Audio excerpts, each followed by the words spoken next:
Hello అండి, అందరికీ నమస్తే. నేను మీ Gauravkrishna. Welcome back to our channel wall poster. So Prabhas గారి ఫ్యాన్స్ దేనికోసం అయితే భయపడడం జరిగిందో అదే రాజా సాబ్ విషయంలో రిపీట్ అయింది. సో దాని గురించి మాట్లాడుకుందాం. దేనికోసం భయపడడం జరిగింది, ఏది రిపీట్ అయింది అనే విషయం గురించి మాట్లాడుకుందాం. అంతకంటే ముందు ప్రభాస్ గారి దగ్గర నుంచి నెక్స్ట్ రాబోతున్న సినిమాలు స్పిరిట్, ఫౌజీ. ఇవి సినిమాలు ఎప్పుడు రావడం జరుగుతుంది? వస్తే 2026లోనే వస్తాయా, లేకపోతే 2027లో వస్తాయా? మరి రెండు సినిమాల్లో మొదటగా ఏ సినిమా వస్తుంది అనే విషయం గురించి మనం ఒకసారి మాట్లాడుకుందాం. అంతకంటే ముందు ఒకసారి రాజసాబ్ విషయంలో ఫ్యాన్స్ దేనికి భయపడ్డారు, ఏది రిపీట్ కావడం జరిగింది అనే విషయం గురించి మనం ఒకసారి మాట్లాడుకున్నట్టయితే, బేసిక్గా రాజసాబ్ మూవీ రిలీజ్కి ముందు మనం ఒక వీడియో చేసుకున్నాం. మన ఛానల్లో కూడా వీడియో ఉంది. ప్రభాస్ గారి ఫ్యాన్స్ ఒక సెంటిమెంట్కి భయపడుతున్నారు. ఆ సెంటిమెంట్ రాజసాబ్ సినిమా కూడా రిపీట్ అవుతుందేమో అని చెప్పి వాళ్ళు భయపడుతున్నారు. ఇది ఏ సెంటిమెంట్ అంటే, ఆర్ లెటర్తో ఏదైతే ప్రభాస్ గారికి సినిమాలు రావడం జరిగిందో ఆ లెటర్తో వచ్చిన సినిమాలు ప్రభాస్ గారికి అచ్చొచ్చి రాలేదు. అలా వచ్చిన ప్రతి సినిమా కూడా బాక్స్ ఆఫీస్ దగ్గర బోల్తా పడడం జరిగింది. దాని గురించి మన ఛానల్లో వీడియో ఉంది. మనం ఎగ్జాంపుల్ కూడా చెప్పుకోవడం జరిగింది.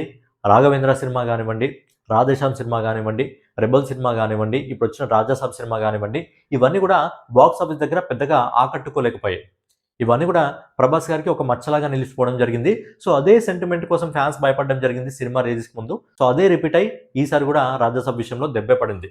దొరికింది అవకాశం, కోతికి కొబ్బరి చిప్ప దొరికినట్టు. ఇక నార్త్ మీడియాలో మామూలు కాదు, నార్త్ రివ్యూవర్స్, నార్త్ యూట్యూబర్స్ కానీ ప్రభాస్ గారికి మామూలు ట్రోలింగ్ కాదు. అసలు ఆ ట్రోలింగ్ చూస్తే ఏ విధంగా ఉంటుందంటే, ఇండియాలో నాకు తెలిసి ప్రభాస్ గారి మీద అవుతున్నంత ట్రోలింగ్ నాకు తెలిసి ఏ హీరో మీద కూడా అవ్వదు. ఎంత ట్రోలింగ్ చేస్తున్నారంటే, ప్రభాస్ గారు ఏదో వాళ్ళ ఆస్తిని దెబ్బేసినట్టు చేస్తున్నారు. ఈ ట్రోలింగ్ ఇప్పటిది కాదు, రాజాసాబ్ సినిమా రిలీజ్కి ముందు కూడా స్టార్ట్ అయింది. రాజాసాబ్ సినిమాకి సంబంధించిన ట్రైలర్ వచ్చినప్పుడు బాగా ట్రోల్ చేస్తారు. కానీ వాళ్ళందరూ నోర్లు ఎప్పుడు మోయించాడంటే, సందీప్ రెడ్డి వంగ ఏదైతే న్యూ ఇయర్కి పోస్టర్ రిలీజ్ చేస్తాడో అప్పుడు నోరు మూయించేశాడు. రాజాసాబ్ ట్రోలింగ్ చేసిన ఎవ్వడు కూడా పోస్టర్ వచ్చినప్పుడు కనీసం ట్రోలింగ్ కూడా చేయలేదు, అసలు బయటికి రాలేదు ఎవ్వడు. అందరూ గమ్మున ఎక్కడో ముంచుకొని పడుకున్నారు. వాళ్ళందరూ మళ్ళీ ఎప్పుడు బయటకు వచ్చారంటే రాజాసాబ్ సినిమా రిలీజ్ అయిన తర్వాత. ఇక ప్రభాస్ గారి మీద మామూలు ట్రోలింగ్ కాదు, ఎందుకంటే ప్రభాస్ గారు అంటే వాళ్ళకు వణికిపోద్దు కాబట్టి ఆ మాత్రం ట్రోలింగ్ చేస్తున్నారు. సో వాళ్ళందరికీ నోరు మూయించే రోజులు మళ్ళీ దగ్గరలోనే ఉన్నాయి. సో రాజాసాబ్ గురించి పక్కన పెట్టినట్టయితే, ప్రభాస్ గారు ప్రజెంట్ ఓవర్సీస్ మార్కెట్లో ఉన్నారు. వెకేషన్ కనుకోవచ్చు, ఓవర్సీస్ మార్కెట్లో ఉన్నారు. ఆయన వచ్చిన తర్వాత 3 సినిమాల షూటింగ్ ఉన్నాయి. ఒకటి ఫౌజీ, ఒకటి కల్కి, తర్వాత స్పిరిట్. అయితే ఫస్ట్ అయినా ఫౌజీకి సంబంధించి ఒక 1 మంత్ షూటింగ్ ఉంది. ఒక వార్ సీక్వెన్స్ సంబంధించి చాలా భారీ యాక్షన్ సీక్వెన్స్ ఉందంట. సో వార్ సీక్వెన్స్ సంబంధించి షూటింగ్ ఉంది. దానికోసం దాదాపు 4 రోజులు షెడ్యూల్ ఇవ్వడం జరిగింది. సో అప్పుడు ఈ మంత్ వదిలేసిన ఫిబ్రవరి మొత్తం అనుకోండి ఆయన ఒక షూటింగ్లో పాల్గొంటాడు. ఫౌజీ షూటింగ్లో పాల్గొంటాడు. ఆ 1 మంత్ మొత్తము ఆ వార్ సీక్వెన్స్ ఏదైతే ఉందో అది కంప్లీట్ చేసుకోవడం జరుగుతుంది. సో ఫౌజీకి సంబంధించిన షూటింగ్లో తర్వాత పాల్గొంటాడు. తర్వాత నెక్స్ట్ వచ్చేసి ఫౌజీకి సంబంధించిన షూటింగ్లో ముందు పాల్గొనే అవకాశాలు ఉన్నాయి. ఇక తర్వాత వచ్చేసి కల్కికి సంబంధించిన షూటింగ్ కూడా ఉంది. కాకపోతే కల్కికి సంబంధించిన షూటింగ్లో కొంచెం రోల్ మాత్రమే ప్రభాస్ గారిది ఉంది. ఎందుకంటే బల్క్ డేట్స్ ఎక్కువగా కమల్ హాసన్ గారికి ఇవ్వడం జరిగింది. కల్కి మనకు స్టార్టింగ్లో కమల్ హాసన్ గారిది పెద్దగా పాత్ర లేదు, కానీ కల్కి 2లో మనకు ఎక్కువగా కనిపించేది కమల్ హాసన్ గారి పాత్ర ఎక్కువగా ఉండబోతుంది. కాబట్టి కమల్ హాసన్ గారు దాదాపుగా 70 నుంచి 80 రోజులు షెడ్యూల్ ఇవ్వడం జరిగిందంట. బట్ అందులో ప్రభాస్ గారి రోల్ కొంచెం చిన్నగానే, ఆయన షెడ్యూల్ అనేది కొంచెం తక్కువగానే ఉంది అని చెప్పి. అంటే మనం చూసుకుంటే ఫిబ్రవరి, మార్చ్, మహా అంటే ఏప్రిల్ అనుకోండి. ఏప్రిల్ లోపల మనకు ఫౌజీ సినిమాకి సంబంధించి, కల్కి సినిమాకి సంబంధించి 2 సినిమాలకు సంబంధించి కూడా షూటింగ్ అనేది కంప్లీట్గా కాదు, ఆ షెడ్యూల్ అనేది కంప్లీట్ కావడం జరుగుతుంది. ఏదైతే ప్రభాస్ గారు 1 మంత్ షెడ్యూల్ ఇవ్వడం జరిగిందో అదైతే కంప్లీట్ కావడం జరుగుతుంది. షూటింగ్ ఇంకా కంప్లీట్ అయినట్టు కాదు. కాకపోతే ఈ 1 మంత్ షూటింగ్ అయిపోయిన తర్వాత, ఫౌజీది ఇంకా కల్కిది అయిపోయిన తర్వాత నెక్స్ట్ షూటింగ్ వచ్చేసి స్పిరిట్ మూవీది మొదలవుతుంది. అది ఏప్రిల్ ఎండింగ్ నుంచి కానివ్వండి, లేకపోతే ఏప్రిల్లో కానివ్వండి, ఏప్రిల్ ఎండింగ్ నుంచి కానివ్వండి స్టార్ట్ అవుతుంది. ప్రభాస్ గారు ఒక్కసారి స్పిరిట్ మూవీకి సంబంధించిన షూటింగ్ ఏదైతే ఉందో ఆ షూటింగ్ లో అడుగు పెడితే తిరిగి సినిమా కంప్లీట్ అయిపోయేంత వరకు అడుగు బయట పెట్టే అవకాశం లేదు. ఇది Sandeep Reddy Vanga rule. Already 1 month సంబంధించిన షూటింగ్ అయిపోయింది. బేసిక్గా ఈ సినిమాకి సంబంధించిన షూటింగ్ ఒక 6 monthsలో తీసేస్తామని చెప్పడం జరిగింది. సందీప్ రెడ్డి వంగకి అలవాటే. మనకు అర్జున్ రెడ్డి, కబీర్ సింగ్. అర్జున్ రెడ్డి 80 రోజుల్లో ఏమో అయిపోయింది. కబీర్ సింగ్ కూడా ఆల్మోస్ట్ 80 చిల్లర రోజుల్లో అయిపోయింది. ఎనిమల్ మూవీ ఒక 6 to 8 months ఏమో పట్టింది. కానీ ఇది స్పిరిట్ కాబట్టి ఇది కొంచెం పెద్దగా అనుకున్నా కానీ మహా అంటే ఒక 8 months వరకు తీయొచ్చు. బట్ ఇందులో ప్రభాస్ గారి షెడ్యూల్ ఓన్లీ 4 months ఉందంట. 120 days, ఓన్లీ 4 months మాత్రమే ప్రభాస్ గారి షెడ్యూల్ ఉంది. కాబట్టి మనకు ఒకవేళ ఏప్రిల్లో కానీ మే అనుకున్నా సరే, మే, జూన్, జూలై, ఆగస్ట్ 4 నెలలు అయిపోతుంది. 4 నెలలు షూటింగ్ అయిపోతుంది ప్రభాస్ గారిది. బట్ ఇంకోటి అడ్వాంటేజ్ ఏంటంటే, సందీప్ రెడ్డి వంగ సినిమాల్లో సినిమా తీయడానికి ముందే ఏదైతే మ్యూజిక్ ఉంటుందో, బ్యాక్గ్రౌండ్ మ్యూజిక్లు ఉంటాయో అవన్నీ కంప్లీట్ చేసి పడేస్తాడు. ఆల్మోస్ట్ 70% కంప్లీట్ అయిపోయిందంటే నాకు తెలిసి గ్యాప్లో కూడా మొత్తం అయిపోవచ్చు. మ్యూజిక్ ముందుగానే కంప్లీట్ చేసుకుంటాడు, బ్యాక్గ్రౌండ్ మ్యూజిక్ ముందుగానే కంప్లీట్ చేసుకుంటాడు. ఎందుకంటే డాన్స్ లాంటి ఎక్కువగా మీరు అర్జున్ రెడ్డి, కబీర్ సింగ్, ఎనిమల్ ఏవి చూసినా మనకు డాన్స్లు గీన్స్లు అలాంటివి ఉండవు. ఓన్లీ ఆ ఎమోషన్స్ పైన, ఆ కథకు తగ్గట్టుగా దానిపైనే సాంగ్స్ రన్ అవుతాయి, దానిపైన బీజిఎం రన్ అవుతుంది.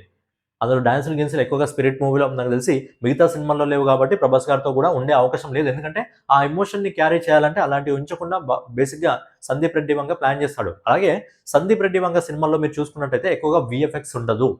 మీరు 'ఫౌజీ' సినిమాలో చూస్తే వీఎఫ్ఎక్స్ ఉంటుంది. వార్ సీక్వెన్స్ ఏదైతే ఉందో ఖచ్చితంగా వీఎఫ్ఎక్స్ ఉంటుంది. అదే 'కల్కి' సినిమాలో అయితే అది మొత్తం వీఎఫ్ఎక్స్ నుంచే ఆధారపడి ఉంటుంది. బట్ సందీప్ రెడ్డి వంగ సినిమాలో మీరు 'అర్జున్ రెడ్డి', 'కబీర్ సింగ్', 'యానిమల్' ఏది చూసినా వీఎఫ్ఎక్స్ ఎక్కువగా ఉండదు.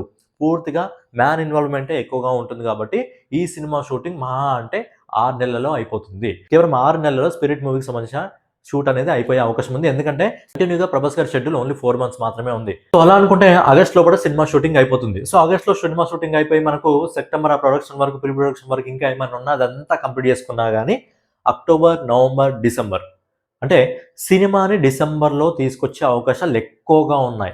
మ్యాక్స్ సినిమాని డిసెంబర్‌లో తీసుకొచ్చే అవకాశం ఉన్నాయి. ఒకవేళ డిసెంబర్ మిస్ అయితే జనవరి 26కి రిపబ్లిక్ డేని టార్గెట్ చేసుకొని గానీ, సంక్రాంతిని టార్గెట్ చేసుకొని గానీ తీసుకొచ్చే అవకాశాలు ఎక్కువగా ఉన్నాయి. కానీ డిసెంబర్‌లో రావాలని ఎక్కువగా కోరుకుంటున్నాను. ఎందుకంటే డిసెంబర్ మన తెలుగు సినిమాలకు గానీ, మన ఇండియన్ సినిమాలకు గానీ బాగా కలిసొస్తుంది. మనకు 'సలార్' మూవీ డిసెంబర్‌లో వచ్చింది. 'దురంధర్' మూవీ డిసెంబర్‌లో వచ్చింది. 'పుష్ప 2' డిసెంబర్‌లో వచ్చింది. డిసెంబర్‌లో వచ్చిన ప్రతి సినిమా కూడా బాక్స్ ఆఫీస్ దగ్గర కలెక్షన్‌ల వర్షం కురిపించాయి. సో ఈ సినిమా కూడా డిసెంబర్‌లో రావడానికి అవకాశం ఉంది 'స్పిరిట్‌కి'. బట్ ఏంటంటే సంక్రాంతిని టార్గెట్ చేసుకొని వచ్చే అవకాశాలు కూడా ఉన్నాయి. కానీ సంక్రాంతిని టార్గెట్ చేసుకొని వస్తే మాత్రం అది మామూలు కాదు. వేరే రేంజ్‌లో ఉంటుంది. బట్ ఏంటంటే డిసెంబర్‌లో వస్తుందా?